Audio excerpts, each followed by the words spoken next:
오늘 생각해 볼 주제는 위기는 함께 살아갈 기회입니다.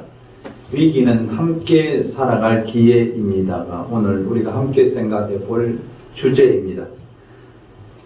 인문학적 성서 강의 37강이고요. 다니엘서 강의 7번째 시간입니다. 위기를 함께 살아갈 기회로 생각하라. 오늘 24절 말씀을 우리는 특히 제가 가지고 있는 영어 성서의 Contemporary English 버전으로 꼭 우리가 읽어봐야 될 필요가 있어서 제가 서투른 영어지만 24절을 읽어드리겠습니다.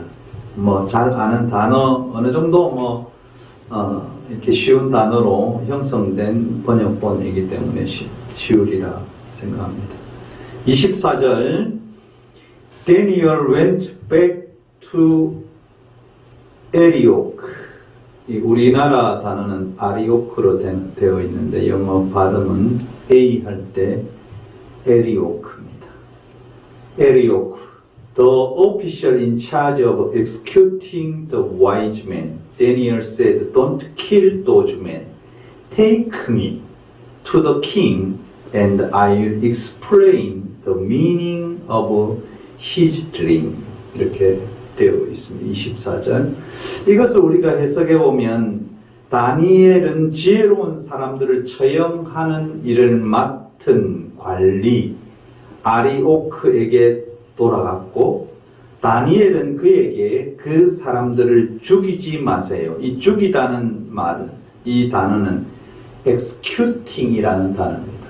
kill이 아니고 executing, 제거하다 이런 뜻을 가지고 있는데 그 사람을 죽이지 마십시오. 나를 왕에게 데려가십시오.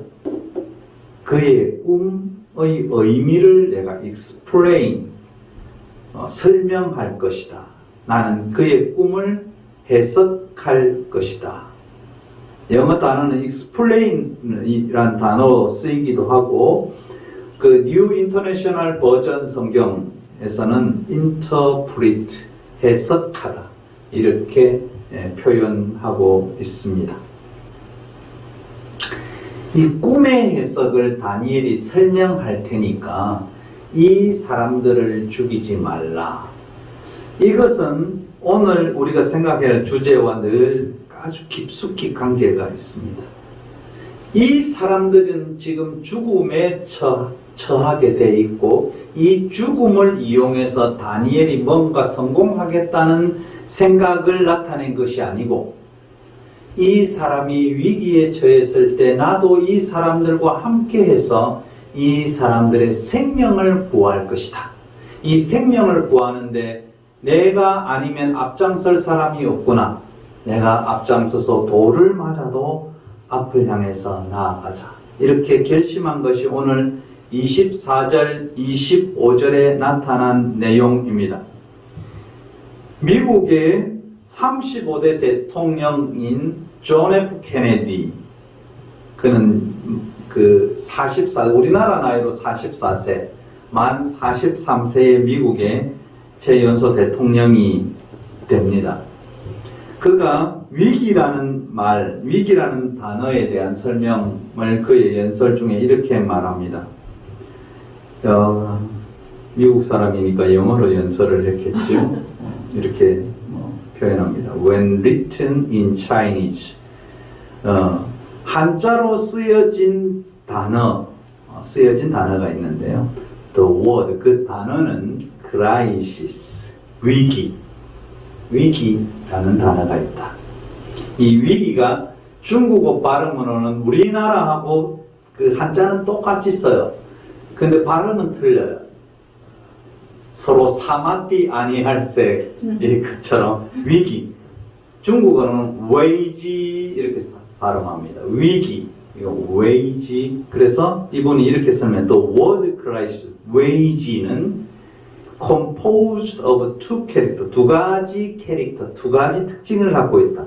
중국어의 위기라는 단어는 두 가지 특징을 가지고 있는데, one represent, 하나의 의미는 뭐냐?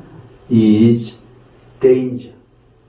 하나의 의미는 위험이고, and the other represent는 다른 또 하나의 의미는 opportunity, 기회이다. 이렇게 연설을 합니다. 중국어 단어 중에 위기라는 단어, wage라는 단어가 있는데, 이 wage는 두 가지의 특징으로 이루어집니다. 첫 번째 특징은 danger, 위험이고, 두 번째 의미는 opportunity, 기회이다 라고 이야기합니다. 우리는 이 위기를 당할 때 이 위기를 해결을 하고 그 위기에 대처하는 것은 누구에게 적용이 되는 것인가 하면 나에게 적용이 되어야 합니다. 위기 상황이 위험의 상황, 어려움의 상황을 타인에게 대체하고 타인이 저렇게 위험에 처해 있으니까 야 나는 성공하겠구나. 나는 저들과 다르지 않으니까 나는 행복해. 이렇게 생각하는 것은 성서적인 그 위기에 대처하는 능력이 아닌 것입니다. 남의 불행은 나의 행복이야. 성서는 남의 불행이 나의 행복이라고 우리에게 가르쳐 주지 않습니다. 위기는 기회다. The crisis is chance. 이것은 자기 자신에게 통용되는 말입니다. 이것을 타인과 이웃과의 관계에서 적용한다는 것은 굉장히 무리한 해석을 가져올 수 있습니다. 이웃의 불행은 이웃이 못 살고 이웃이 실패한 것은 다 내가 비교했을 때 내가 굉장히 기쁘지. 그가 실패야, 그가 잘못돼야 내가 앞설 수 있고 내가 승진할 수 있고 내가 윗자리에 설 수 있다는 생각. 그게 크라이시스 이 찬스의 뜻이 아닙니다. 우리 크리스찬이나 우리 주위에 일어나는 어떠한 위기든 간에 그 위기는 우리가 기독교인을 향해서 주는 메시지는 위기는 함께 공감하고 함께 걸어가야 할 기회를 하나님께서 우리에게 주신 것이다. 저는 그렇게 확신합니다. 우리가 잘 아는 2014년 4월 16일 날 일어났던 세월호 사건을 보면 기독교가 어떻게 이 위기를 정말 이들과 함께 할 수 있는 기회였는데 이 기회를 놓쳐버리고 그 당시의 말로 굉장히 좋지 않는 개독교라는 말로 가게 되었는가. 그 원인이 이 세월호의 사건을 대하는 교회의 모습에서 나타납니다. 이 사건은 아주 간단했습니다. 제주도로 수학여행 가던 꽃다운 아이들이 싸늘한 죽음으로 돌아온 그 사건입니다. 첫 번째는 국가적인 위기이고, 두 번째는 우리 공동체들의 위기이고, 세 번째는 그 가족의 그 아이를 잃은 부모와 형제, 자매의 위기입니다.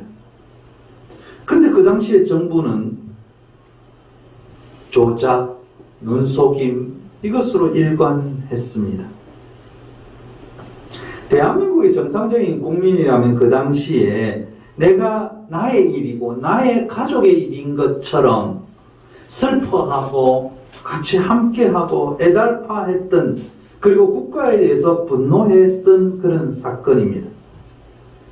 근데 한국교회 특히 매스컴에도 나오고 대형 교회들의 그 당시에 대처하는 모습이 어땠는가. 저는 목사이기 때문에 목사도 먹고 살려면은 이런 문제에 침묵 하기도 하겠지. 괜히 곤란하니까 교회 구성원 중에는 이런 사람도 있고 저런 사람도 있고 있으니까 다 이것에 대해서 관심을 쏟는다는 것은 어려운 것도 있겠지. 그렇게 생각할 때도 있었습니다만 이렇게 생각할수록 늘 불편하고 늘 좀 기름직한 부분들이 많이 있었어요. 저는 교회는 교회 구성하는 사람을 위한, 회원을 위한, 교인을 위한 것이 아니라 교회는 세상을 위해서 존재하기 때문입니다. 교회는 교인들의 욕구 충족을 위해서 하나님께서 세우신 것이 아니라 이 밖의 사람, 이 밖의 세상의 사람을 위해서 교회가 존재하고 있다는 사실입니다. 한국 교회는 늘 어떤 불행이 일어났을 때 이 불행을 무기를 삼아서 자기 집단의 하나의 그 힘을 만드는 그런 요소로 만드는 것을 저는 많이 보게 됩니다. 자기 집단의 결속력을 강화시키는 것으로 이 위기를 그들의 기회로, 그들의 행복으로 삼습니다. 만약에 한국의 대형 교회와 기독교를 근거로 한 기독교 방송들이 이들의 아픔과 함께하고 백목함을 찾아가서 그들과 함께 기도하고 그들의 가슴을 어루만져주고 국가가 이것을 책임져야 된다고 큰 소리로 외쳤더라면 한국 교회에 대한 평가가 정말 많이 달라졌을 것이다. 이것이 선교의 그들이 그렇게 주장하고 있는, 우리가 그렇게 주장하고 있는 선교의 큰 방향이었고 큰 획기적인 변화와 기회를 가져올 수 있었을 것이다. 진심으로 다가갔다면. 그러나 한국교회는 진심으로 다가가지 못했습니다. 위기를 그들과 함께 할 수 있는 기회로 만든 것이 아니고 위기를 자기들만의 기회로 만든 것입니다. 그 당시 명성교회의 목사, 제가 이름도 말하기 싫으니까 그냥 목사라고 이야기할게요. 그는 설교에서 이렇게 합니다. 하나님께서 어린 학생들, 이 꽃다운 애들을 침몰시켜 국민에게 기회를 준 것이라 이렇게 말합니다. 그런데 그 당시에 그 사람들은 우리 목사님이 영적 해석을 너무나 깊이 하신다 그렇게 말하고 주장하고 있지만 저는 정말로 초라하고 몰상식적이다 그렇게 생각합니다. 어떻게 어린 학생들, 꽃다운 학생들의 죽음이 우리 국민들에게 기회가 될 수 있으며 언제 하나님께서 이렇게 이들에게, 국민들에게 이들을 죽게 만들어서 기회를 주었단 말인가? 하나님이 인신제사를 허락했단 말인가? 저는 다시 묻고 싶습니다. 어린 학생들의 죽음이 우리 국민들의 기회라고 이거 말할 수 없는 것입니다. 같은 달 또 그 다음 주 설교에서는 이렇게 설교했어요. 세월호 참사를 두고 해경 때문이다, 청와대 때문이다, 해수부 때문이다 비판 안 하는 데가 없는데 그러면 안 된다. 세월호는 우리나라의 우리 국민의 모습을 보여주는 것이다. 우리 전체 국민의 수준이 이런 것이다. 그러면서 학교가 아이들을 충동질해서 길거리로 내보내고 선동하는 선생님들로 가득 차 있다. 이렇게 설교합니다. 전 국민이 슬퍼하는 것, 이 수준으로 생각해야 되는데 슬퍼함이 다른 방향으로 해석이 됩니다. 국민의 수준을 뭘로 생각하냐면 이 부모들이 자식이 죽었으니까 보상해달라 오직 돈으로만 보였던 것 같아요. 그의 눈에는. 아마 그들은 항상 모든 것을 생각할 때 돈으로만 생각하기 때문에 아마 이들이 부모들이 가슴 치며 눈물 흘리고 밤잠을 못 자며 그의 죽음에 이르는 이 상황에서도 이 교회에서는 오직 돈만 생각했던 것 같습니다. 보상만.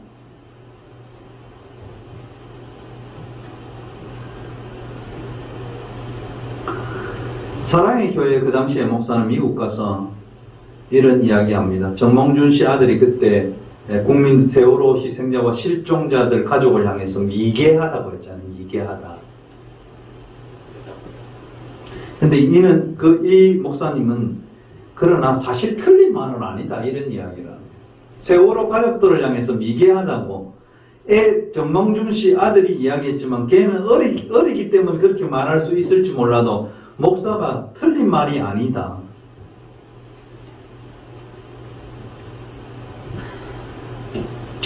우리 길을 의심하기에 충분했습니다.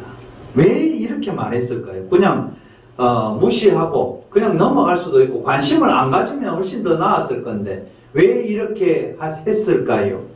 그들의 집단을 단결시키기 위해서, 그들의 집단을 더욱더 결속하기 위해서 이런 막말을 일삼습니다. 그 당시 한기총회 공동 부회장이었던 분은 이렇게 이야기합니다. 정강원 씨도 사실 더한 말인데요. 가난한 집 애들이 설악산이나 경주 불국사로 수학여행 가면 될 일이지 왜 배를 타고 제주도로 수학여행을 가다 이런 사달이 벌어졌는지 모르겠다. 있을 수 없는 말입니다. 과연 이들이 막말을 하는 것은 위기를 기회로 삼아서 자기 편을 가르고 무속화된 신앙, 자신들의 위치를 신의 대리인 혹은 하나님으로 만드는 기회로 삼는 것이 아닌지 참으로 의심스럽기조차 합니다. 그러나 오늘 이 다니엘을 통해서 우리에게 보여준 이 위기에 처하는 이 자세가 어떤 건가? 우리 성서는 이렇게 나타내주고 있습니다. 우리가 믿고 있는 이 하나님은 이들처럼 이 위기를 당했을 때 그들을 조롱하고 그들을 희롱하고 그것을 향해서 영적 해석을 가하는 그런 하나님이 아니고 위기에 당한 사람을 끝까지 위로하시고 끝까지 지키시고 끝까지 함께 하시는 그분이 우리가 믿고 있는 하나님입니다. 그래서 요한복음 13장 1절에 예수께서 이렇게 말씀했습니다. 6월절 전에 예수께서는 자기가 이 세상을 떠나서 하나님께로 아버지께로 가야 할 때가 된 것을 아시고 뒤에 말이 중요한데요. 세상에 있는 자기 사람들을 사랑하시되 끝까지 사랑하셨다. 예수 그리스도는 이 땅에 오셔서 사람들을 사랑하시되 예수께서 이 땅에 왜 오셨습니까? 사람을 위해서. 이 땅에 왜 말씀이 육신이 되어서 이 땅에 오셨습니까? 우리를 위해서. 그런데 이 땅의 사람들을 끝까지 사랑하신 분이 예수님입니다. 그러면 우리가 예수를 따른다 하면 끝까지 그분들을 사랑해야 하는 것입니다. 어려움에 처하고 슬픔에 처한 사람들을 끝까지 사랑해야 될 책임이 우리에게 있습니다. 다니엘을 보면 동료들과 자기들이 죽음이 임박한 그 상황에서 자기 자신 스스로를 이 공간, 이 사태의 중심으로 자기 자신을 던지는 다니엘을 우리는 볼 수가 있습니다. 나의 목숨을 구해야지. 나만의 목숨을 살려야지. 나만 잘 살아야지. 내가 전화위복의 기회로 삼아야지 생각한 것이 아니고 다니엘이 이렇게 결심한 것은 왜 다니엘이 스스로 지금까지 아무것도 준비된 것이 없었지만 친구들한테 이 급박한 상황에 중보 기도를 요청하고 내가 내일 나설 거니까 내가 내일 왕 앞에 나설 거니까 내가 신뢰하는 우리 조상적부터 믿어왔던 아브라함과 이삭과 야곱의 하나님 지금까지 우리가 포로 생활하고 있지만 이 상황에서도 나를 지켜주신 이 하나님을 신뢰하면서 이 어려움의 핵심적 중심으로 나아가게 됩니다. 하나님이 우리만 다니엘과 다니엘의 세 친구만 구원하기를 원하는 것이 아니고 오늘 우리가 24절 25절 본문으로 보면 바벨론의 지혜자들의 생명, 바벨론의 술사, 박사, 점장이 이런 사람 다 구원하기 위해서 다니엘은 자기 자신을 던집니다. 25절에 다니엘은 아리옥과 대화하면서 자신이 왕의 꿈을 해석할 수 있으니까 자신을 왕 앞으로 데려가라고 합니다. 24절에 보면 이해라는 단어가 있는데요. 이해라는 이 단어는 이것으로 인해로 번역할 수 있습니다.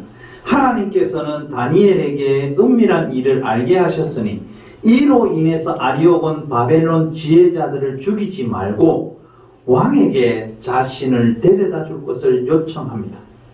즉 다니엘은 하나님이 꿈을 알리심을 인해서 지혜자들을 죽이지 말라고 말하는 것입니다. 이것을 다른 측면에서 생각해 보면은요, 우리가 다른 종교를 향해서 딱 분리해 놓고, 야, 쟤들은 하나님 믿지 않는 백성이고 바벨론은 다 우상을 섬기잖아요. 우상을 섬기는데 앞장서는 바벨론의 술사들, 술객들, 점장이들 이거 다 싹 죽여버려야지 왜 이렇게 했을까? 라고 우리는 생각할 수 있습니다. 한번 생각해 보세요. 오래전에 절에 가가지고 절에 불상들에게다 막 십자가를 그리고 불을 지르고 이런 사건들이 있습니다. 그들이 망해야만이 한국 교회가 바로 설 수 있다 이렇게 생각했는지 모르지요. 막 절에 들어가가지고 땅을 밟고 거기서 통성 기도하고 난리였습니다. 그러나 다니엘은 그렇지 않았습니다. 다니엘은 이 바벨론의 우상을 섬기기도 하고 점도 치고 또 지혜자라고 일컫는 이들을 살리기 위해서 다니엘은 자기를 던집니다. 하나님과 전혀 상관없는 것입니다. 우리가 성서를 보면 우상을 섬기지 말라, 우상을 숭배하지 말라, 다른 신을 두지 말라 이런 성서의 본문이 있지만 그 성서의 본문은 누구에게 주신 것이냐? 하나님을 믿는 백성에게 주신 것이에요.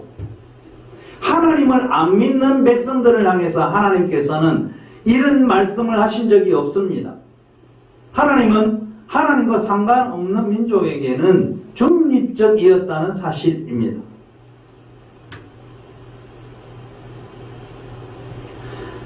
다니엘은 이방 바벨론의 지혜자들, 그들이 누구를 섬기든지 상관없이 죽이지 말라고 합니다.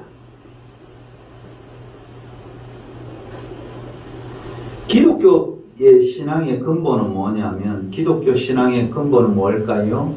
기독교 신앙의 근본은 자신을 위해서 존재하는 것이 아니고 기독교 신앙은 타인을 위해서 존재하는 신앙입니다. 독선적이고 편협한 믿음이 아니고 나와 내 이웃을 지키는 것이, 나와 내 이웃을 살리는 것이다. 이것이 복음이고 신앙의 근본이 되어야 합니다. 사랑하는 성도 여러분, 우리의 믿음은 이웃을 먼저 살리고 그 다음에 가족을 살리고 나를 살리는 믿음이 되어야 합니다. 이 바벨론에서 벌어진 이 다니엘의 이 상황에 지금의 한국 교회 같으면 어떤 일이 벌어졌을까요? 하나님 안 믿는 이 지혜자들을 다 죽여 없앨 기회입니다. 그러니 하나님, 제가 뒤로 살살 가서 왕에게 이야기해서 저는 살고 이들은 다 죽게 하는 하나님의 놀라운 역사를 이루어 주옵소서 이렇게 기도할 수 있을지 모르나 오늘 다니엘은 그렇게 말하지 않습니다. 그들이 하나님을 믿든 안 믿든 이방 민족이든 상관없이 그들은 내 이웃이고 내 동료라는 생각이 다니엘에게 가득 차 있었고 다니엘에게 이것이 믿음의 고백이기도 합니다. 다니엘은 바벨론의 지혜자들이 죽음으로 나가는 것을 그냥 볼 수 없기 때문에 이 죽음의 상황에 자기 자신, 그래, 이 죽음의 상황에서 내 동료들, 이 바벨론의 지혜자들을 구할 수 있는 것은 나 자신이야. 왜냐하면 하나님께서 나와 함께 하시고 나의 친구들의 기도를 분명히 들어주셨기 때문에, 들어주실 수 있기 때문에, 나는 그만큼 하나님을 신뢰하기 때문에 하나님께서 나를 그냥 놓아두지 않을 않을 것이라는 믿음의 확신이 있었기 때문입니다. 오늘 25절에 가서 보면 다니엘은 아리옥에게 갔고 아리옥은 다니엘을 급히 왕 앞으로 데리고 나갑니다. 다시 말하면 이 보좌관이 이 임금의 근위대장이 다니엘을 데리고 급히 왕 앞으로 나아간 사건. 이 급히라는 단어가 중요한데요. 이 급히라는 단어는 영어는 rush라는 단어를 씁니다. 이 뜻은 뭐냐면 급히 움직이다, 급히 서두르다, 급히 보내다, 이런 뜻을 가지고 있습니다. 굉장히 신속하게 나아가야 될 상황. 왜냐하면 1분 1초를 다투는 상황입니다. 이 아리옥이 누구입니까? 아리옥은 왕의 명령을 따라서 지혜자들을 지금 다 죽이러, 그러니까 살인의 집행자로 왔던 사람이 누구냐면 아리옥입니다. 지혜자들을 죽이러 온 아리옥인데, 이 아리옥이 다니엘이 내가 이제 해석을 보일 수 있으니까 나를 데리고 가라, 급히 나를 데리고 가라. 그래서 아리옥이 급히 다니엘을 데리고 갑니다. 다니엘은 바벨론의 지혜자들, 이방 나라의 최고의 비서관들이 모두 죽게 된 상황을 자신의 성공 기회로 삼지 않습니다. 서둘러서 급히 그들을 구원해야 한다는 이 다니엘의 의지가 이 급히라는 단어에 나타난 것입니다. 그들이 누구든지 간에 죽음에 이르게 해서는 안 된다. 그들이 어떤 신앙을 가지고 있든지 간에 죽음에 이르게 해서는 안 된다. 그들이 하나님은 교회에 다니기 때문에 그들이 먹을 것이 없는데 교회에 다니는 사람만 주고 교회 안 다니는 사람은 주지 않는다. 그런 뜻이 아닙니다. 누구든지 상관없이 오직 나의 동료이기 때문에, 나의 이웃이기 때문에 그를 도와야 된다, 그들을 구원해야 된다. 그 의지가 이 급히라는 단어에 들어있는 것입니다. 저는 이 다니엘의 결심이 누구든지 죽음에 이르게 해서는 안 된다는 단 한 가지의 목적이 저는 하나님을 감동시켰다고 생각합니다. 이것이 다니엘의 능력이 아니고, 이 다니엘의 기적이 아니고, 이 다니엘의 결심이 하나님을 감동시켰다. 이것이 우리의 신앙이어야 합니다. 우리는 다른 이들에게 일어난 참상을 보고 그 참상을 통해서 나를 돌아보고 나를 성장시키고 나를 고치는 기회로 삼으려고 합니다. 그것은 옳은 것이 아닙니다. 그건 정말로 끔찍한 일입니다.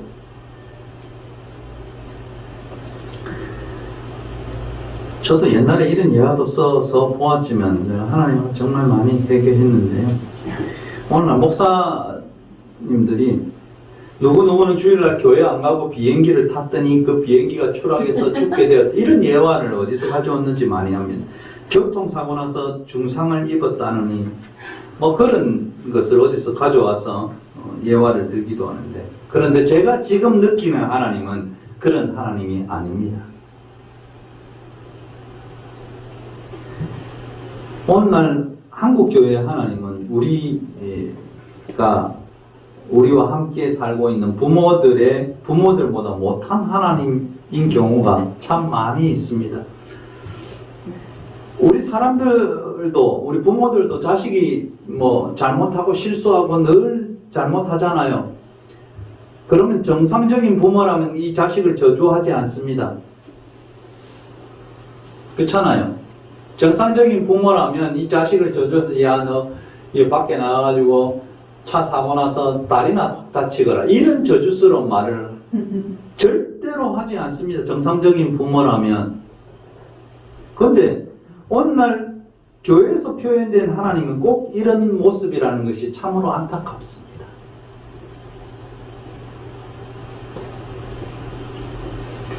하나님의 백성이 조금만 잘못이 있다고 저주도 받고 집안도 망하고 사업이 실패한다면 그 하나님은 하나님이 아닌 것입니다. 우리가 믿는 하나님은 어떤 하나님이냐? 인내하고 기다리고 오늘도 내일도 하나님의 자녀들이, 주의 백성들이, 이 세상의 많은 사람들이 하나님께로 돌아오기를 기다리는 사랑의 하나님이 우리가 믿는 하나님이지, 내가 조금만 뭐 잘못했다고 해서 나를 힘들게 만들고 나의 사업을 망하게 만들고 나의 가정을 힘들게 만드는 그런 하나님이 아니라는 것입니다. 우리의 육신의 아버지, 우리의 육신의 부모도 어머니도 그렇게 하지 않는데 하나님이 우리 육신의 부모보다 못하다면 그들이 말하는 그 하나님은 하나님이 아니라는 사실입니다. 그래서 우리는 어떤 위기에 처한 사람들을 볼 때 그래 하나님이 나와 함께 내가 예수 믿어서 다행이지 내가 예수 안 믿었으면 저 사람과 똑같이 되었을 거야 그렇게 생각한다는 것은 정말로 끔찍한 믿음이고 신앙이라는 것입니다. 우리는 내가 승진을 하게 되었을 경우에도 늘 이런 생각을 하고 해야 된다는 사실이에요. 나보다 저분이 먼저 앞서가야 될 것인데 저분이 먼저 가야 되는데 아이고 저분은 나보다 2년이나 일찍 회사에 들어왔는데 내가 과장으로 승진하다니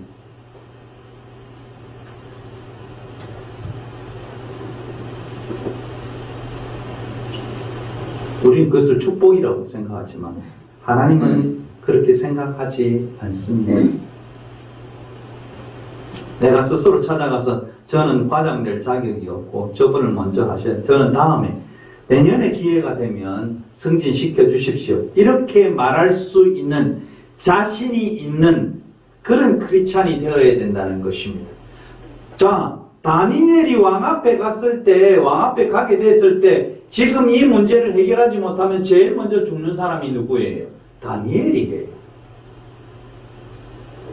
그렇지만 그는 자기 자신을 이 위기로 밀어넣고 이 위기를 통해서 이 위기를 해결함을 통해서 자기의 동료들, 자기의 이웃들, 하나님을 모르는 그런 사람들을 구원하는 그런 기회로 만들고 그들과 함께 어울릴 수 있는 기회로 만드는 것입니다.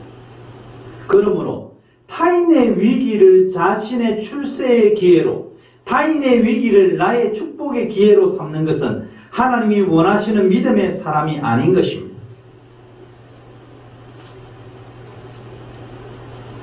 우리는 이 세상에서 하나님을 믿든 안 믿든 어떤 어려움을 당하든 그 사람을 향해서 안타까워하고 돕고 위로해야 하는 것입니다. 얼마 전에 동남아시아의 그 해일, 쓰나미로 인해서 수많은 사람이 돌아가셨습니다. 죽음을 맞이했고 집도 많이 파괴되었습니다. 이 상황을 보면서 하나님께 한 교회에서 이렇게 이야기했죠. 저 사람들이 죽은 이유는 하나님을 믿지 않아서 죽었어. 우리는 하나님을 믿었기 때문에 다행이야.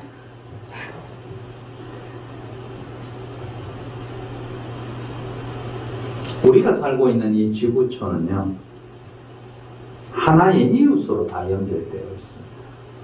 그래서 그들의 슬픔도 나의 슬픔인 것입니다. 그들의 위기도 나의 위기인 것입니다. 우크라이나 전쟁 속에서 그들이 자녀들이, 아이들이, 남자들이, 여자들이, 국민들이 죽어나갈 때 그것이 또 우리의 아픔입니다. 근데 우리는 멀리 있기 때문에 우리는 오늘 따뜻한 가을 햇빛이 우리에게 비춰지니까 우리는 너무 좋아. 우리는 전쟁이 없으니까 좋아. 이렇게 생각할 것이 아니라 우리가 크리스찬이기에 그들의 마음을 이해하고 그들과 함께하는 것이 우리에게 필요한 것입니다. 세월호 참사로 억울하게 죽은 아이들과 가슴 치며 통곡하는 부모들을 보면서 그래, 내 자식은 그런 일을 당하지 않아서 감사하다고 생각할 것이 아니라 그들과 함께 아파하고 그들을 이해해주고 그들을 안아줄 수 있는 그런 마음이 크리스찬의 마음입니다. 다른 이들의 실패와 참상을 나의 기회로 생각한다면 우리는 하나님을 믿는 참된 신앙인이 될 수 없는 것입니다. 이웃의 위기가 나의 기회가 아니고 그분들이 하나님을 믿든 믿지 않든 기독교인이든 불교인이든 무슬림이든 누구든 다른 이들을 나의 성장의 기회로 삼아서는 안 된다는 것입니다. 사랑하는 성도 여러분, 다니엘은 이 위기를 그들과 함께 할 수 있는 기회로 만들었습니다. 우리 한국교회도 우리 크리스찬들도 이웃의 어려움과 그 위기에 함께 참여하는 그런 결단이 우리 기독자의 자세입니다. 위기는 함께 살아갈 수 있음을 나에게 보여주는 기회입니다. 이웃이 위기에 처하면 나도 이 위기에 처할 수 있음을 인식하고 그들과 함께 슬퍼하고 애통하며 공감하는 능력을 오늘 그리스도인들은 키워나가야 합니다. 그리스도인들은 위기의 상황에 자신의 안위만 생각할 것이 아니라 이 위기의 상황에 하나님을 신뢰하고 그 신뢰 속에서 이웃과 동료를 구원하기 위해서 우리 스스로 구원선을 띄워야 할 것입니다. 그리고 그 구원선의 선장이 되어서 앞장서서 나가야 합니다. 저와 성도 여러분 한 분 한 분이 다니엘과 그의 세 친구같이 위기의 상황에서 하나님의 긍휼을 구하며 중보 기도해야 합니다. 그리하면 하나님께서 우리와 함께 하셔서 이웃과 함께 살 수 있는 길을 하나님께서 우리에게 보여주시리라 저는 확신합니다. 사랑하는 성도 여러분, 위기는 함께 살아갈 수 있는 기회입니다. 이런 믿음의 확신, 이런 하나님을 향한 신뢰, 이 신뢰가 저와 여러분에게 충만하게 되기를 주님의 이름으로 축원합니다. 침묵으로 기도하겠습니다.